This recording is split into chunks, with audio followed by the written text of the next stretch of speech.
Tonight, we talk about issues facing veterans and resources available to them. And are you ready for the holidays and, in some cases, the blues that come with them? We'll talk about it tonight. Roll it, Ed.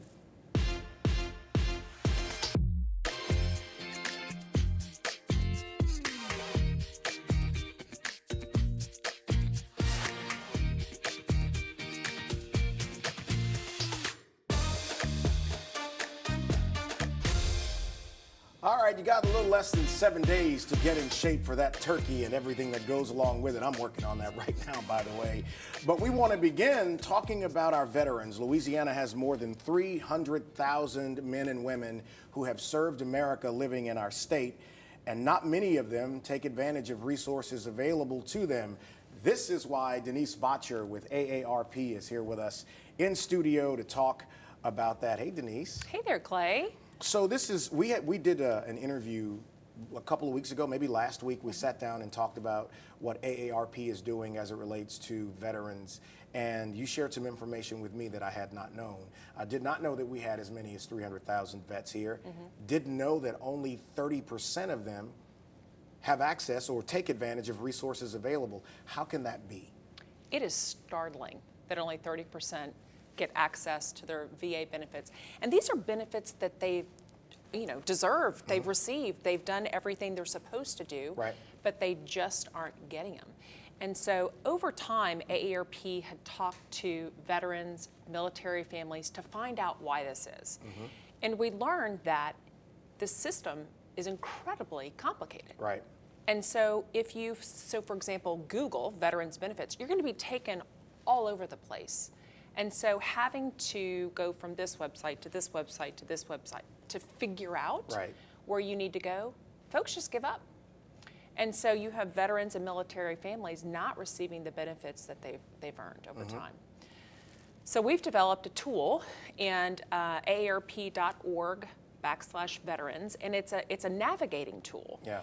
And it takes you through all the things that you need to do to prepare to apply for benefits, either through the Veterans Administration or Department of Defense.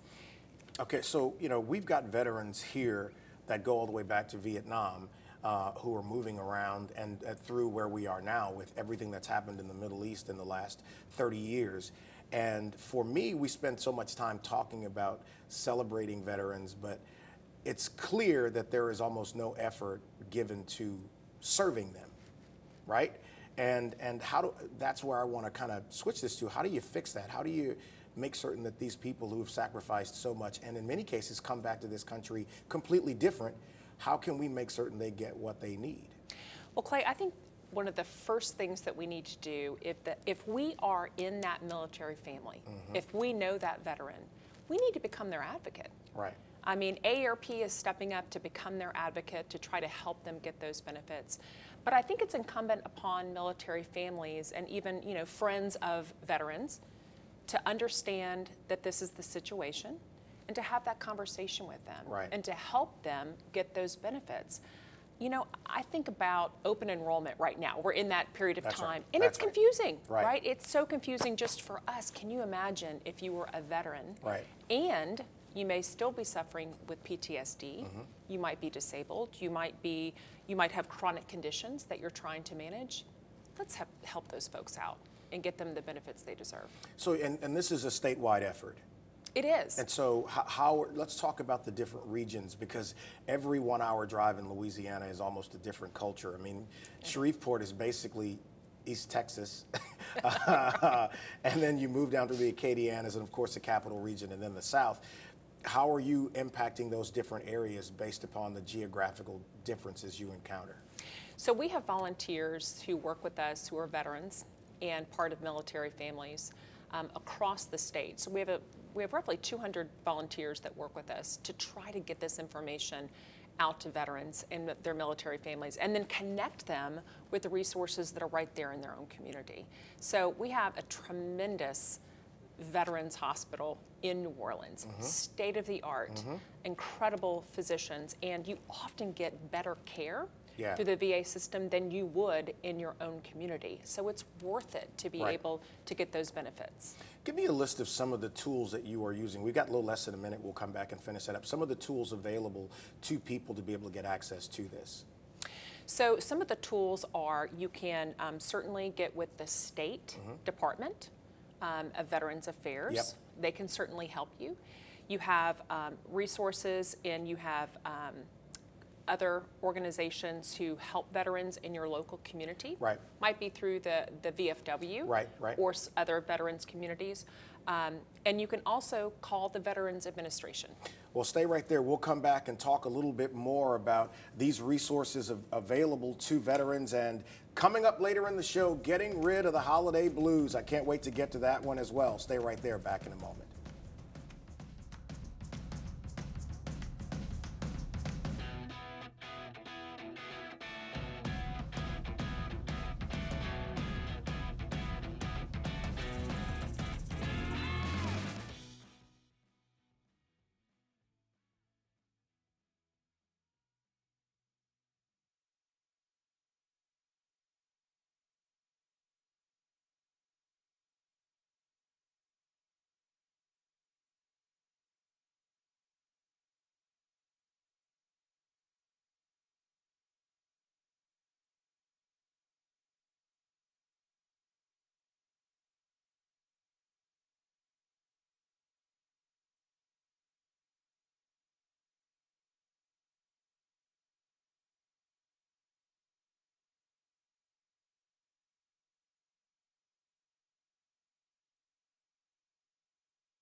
So, most people have dealt with the impact of the coronavirus. I'd like to talk specifically about how it's impacted veterans. Over 300,000 veterans were diagnosed with the coronavirus, and 15,000 of them, according to the information you guys put out, succumbed to this virus. And so let's talk about that.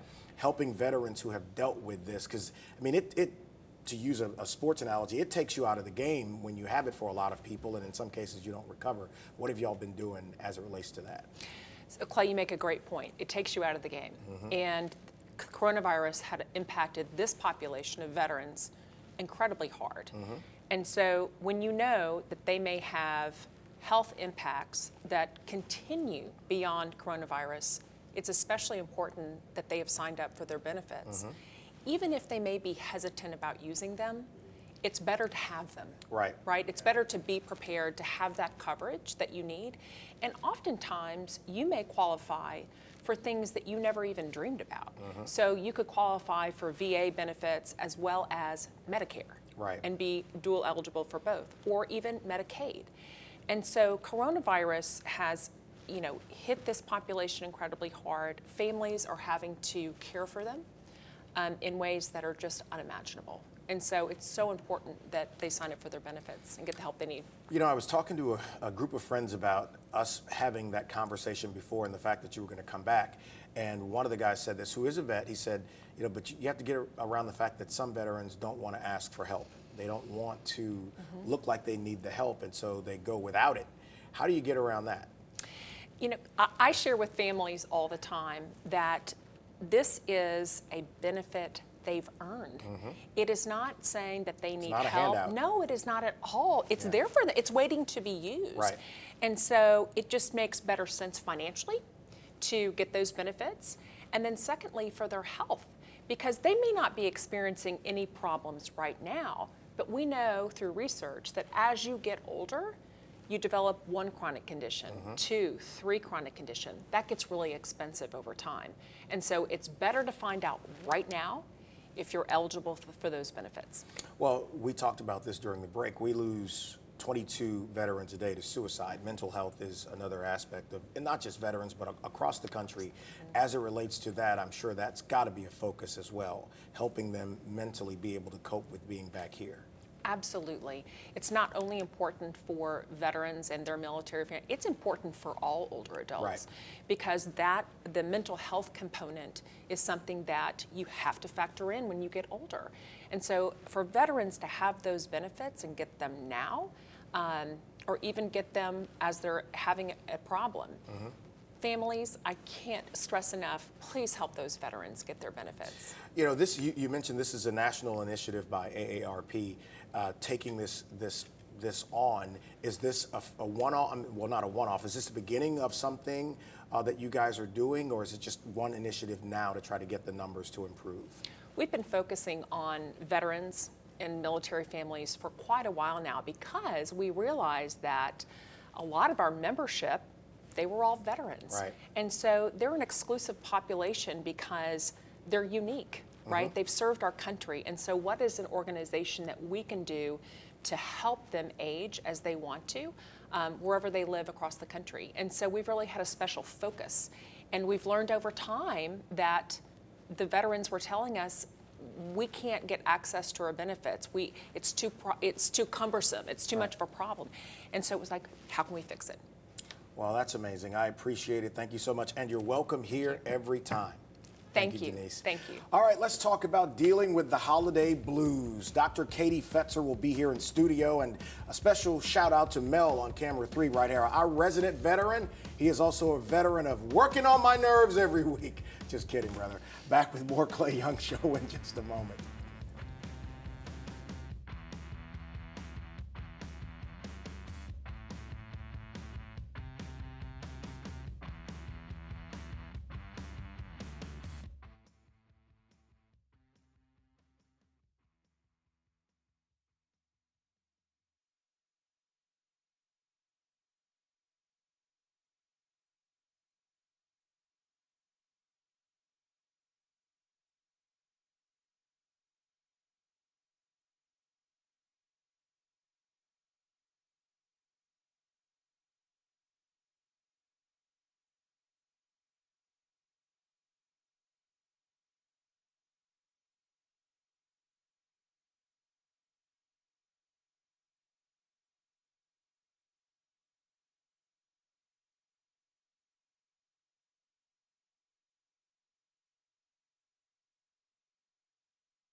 Dr. Katie Fetzer is here with us in studio. She's with the Wellness Studio as well, a mental health professional, someone whom I've known for a very, very long time. And she had a podcast with her partner, Dr. Mary Catherine Gastinel, and you're here to talk about something we've talked about before, the holidays and the blues that go along with them. And as people are watching us, they're hearing music from an album that you're associated with, and we'll get to that in the next segment. Let's start off with where we are now. We've had the coronavirus for the last year and a half. Yep. We've had issues of civil unrest, you know, the issue with George Floyd and other things that have gone on, some of the racial tensions in the country, the political tension that's happened in our country in the last nearly 2 years. And we're in the holiday season, and we never really think about the trauma and stress this puts on people. Absolutely. What's your assessment of where we are as a society from a mental health standpoint now? You know, I think that everything that's going on is really bringing a lot to light and a lot to the surface, that it's really revealing to us how much darkness exists in our world and how broken we are essentially as a world. And for some people, this may not be as a surprise. Some people grew up in traumatic environments young. Some people this is nothing new for them.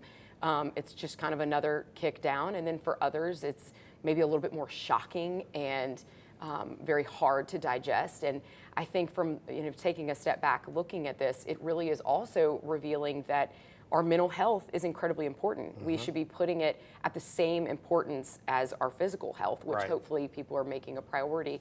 And I think that it's revealing these things to us and showing us that we really do need to take a step back and reevaluate the care that we're placing on ourselves and our loved ones in our communities and making mental health a priority. Because I think now more than ever, we're realizing how important it is, and also having to check in and look at the emotional response that we're having to the world around us right now as we're facing all this darkness. You know, there's been more discussion about the impact on children who are in households and hearing these conversations and experiencing this. What about the pressures and stresses we see on kids? Absolutely. I think for children, the other factor is that they are exposed to a lot of this more than maybe they were in years past, just based on how much media is out there for them through their cell phones or devices or through TVs that are in households. And so in addition to that, they're already having to face pressures of keeping up with the usual school and other priorities that they have going on, but they're also wanting that normalcy. And so I think that it's important for us to send that message to them that their mental health is important as well, and talking to a counselor is something that we hope can become second nature to them as they see it modeled through adults around them and realize that there are resources there for them to talk to somebody if they need to just take a step back and have something to relieve some stress that they might be experiencing. You know, I don't know that you can quantify the damage done by social media to people's mental health across this country. And I mean, it can be the most toxic thing that a human could have access to on a daily basis. Talk a little bit about that, and then the value of unplugging from it for a period of time. Absolutely. This is actually an issue that I'm really passionate about. I presented at a conference this past month in Atlanta on this, and just critical thinking in the digital age and what it's like living in the digital age. And social media is something that has just now, we're beginning to research and understand its impact on our brains. And so quite simply, we are what we absorb and what we listen to and what we see all day. It just becomes a reel that will repeat in our minds and that we will start to live off of if we're not too careful. And in addition to that, the impacts that it has on our brains are firing off and having to function and work really hard to absorb and make sense of all of the things that we're absorbing every day on our screens. And that will just result in just us feeling a little bit more drained and tired and loss of energy. And then in addition to that, it depends on what we're looking at. And so the content that we're absorbing really does impact us, especially children and young people. It really can have a great impact on their perceptions and how they're absorbing that information that's in front of them. I really could kind of go on and on about this. But I want you to, and you know, we'll keep going. We're a little less than a minute. I'll start with this and we'll come back to it. The impact of people tying their self-worth to the number of likes on Yeah. a post. Is that a thing? It is, yeah. So actually, a professor at LSU has done some work on this. But basically, the long and short of it is that our identities, people's identities, can start to become kind of embedded in the social media because they start to develop an identity out of social media. And so, really, you have this other thing you have to keep up with in terms of the way you're presenting yourself, and then it starts to become kind of entangled. We'll come right back and continue with Dr. Fetzer talking about mental health and a special project she has going on right now. Stay right there. More Clay Young Show in just a moment. Paying passenger again, headed for a tailspin. Crash like need a restart. Walls up or you'll fall apart. Let go your scarred heart. You've been loved right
from Back with Dr. Katie Fetzer talking about mental health and dealing with the holiday season. Going into break, we were talking about social media and people developing identities based upon social media.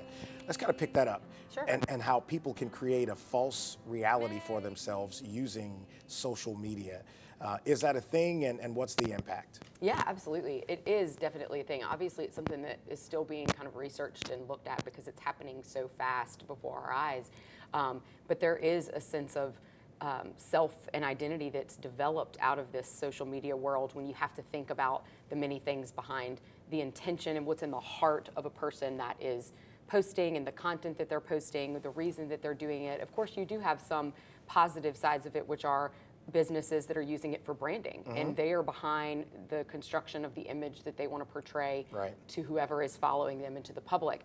But then that you also have those who might not be as healthy in their identities, and so they might be posting things for ill intention. Maybe it's to, for younger people, it might be to call out somebody, or they might be placing misjudgment on someone just based on the content they're absorbing. It really can just get really twisted.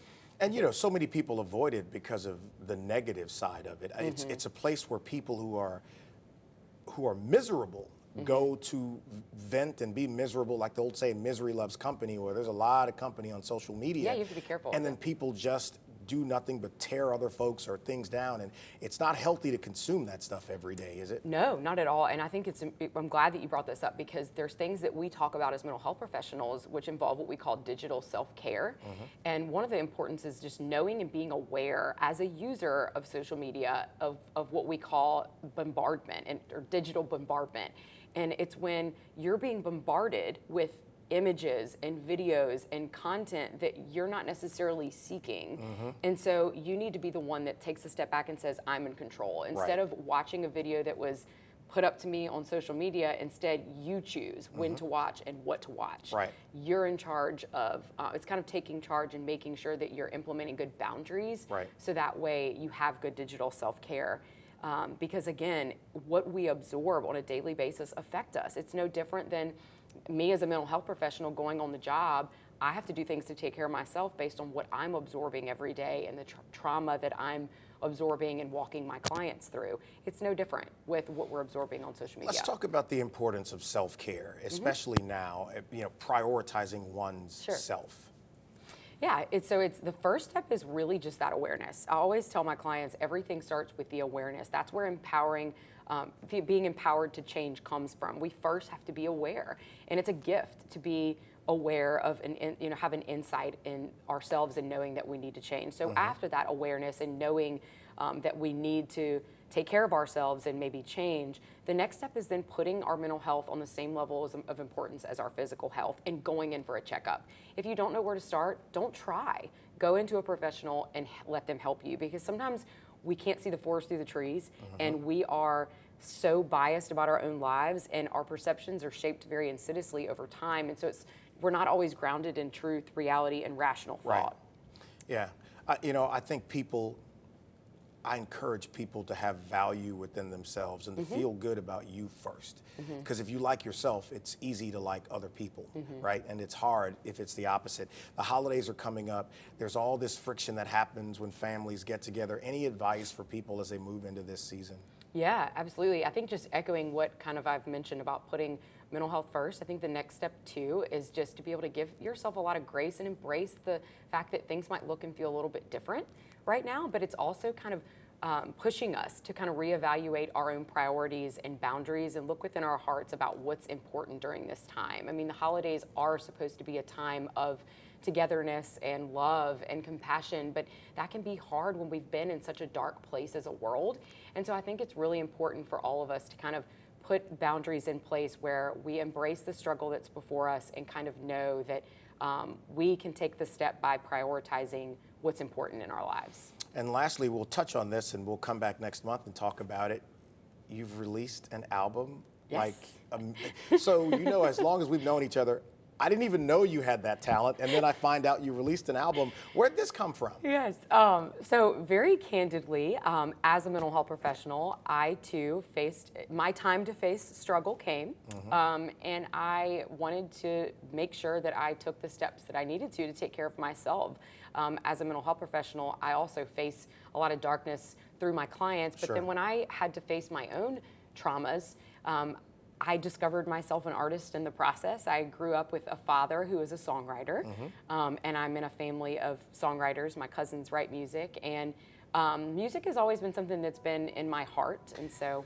Well, we're gonna close the show with a little of that music, and you're gonna come back with Lawrence next month, and maybe even do a live performance. I hope so. Yes, I would love to. I would love to. Yeah. You guys enjoy the holiday season. Enjoy families. It's Bayou Classic Weekend. Go Jags, get it done. See you next week on the Clay Young Show. Crash like need a restart. Walls up or you'll fall apart. Let go your scarred heart. You've been loved right from the start. No matter what they say, no matter what they do, you gotta just keep on living.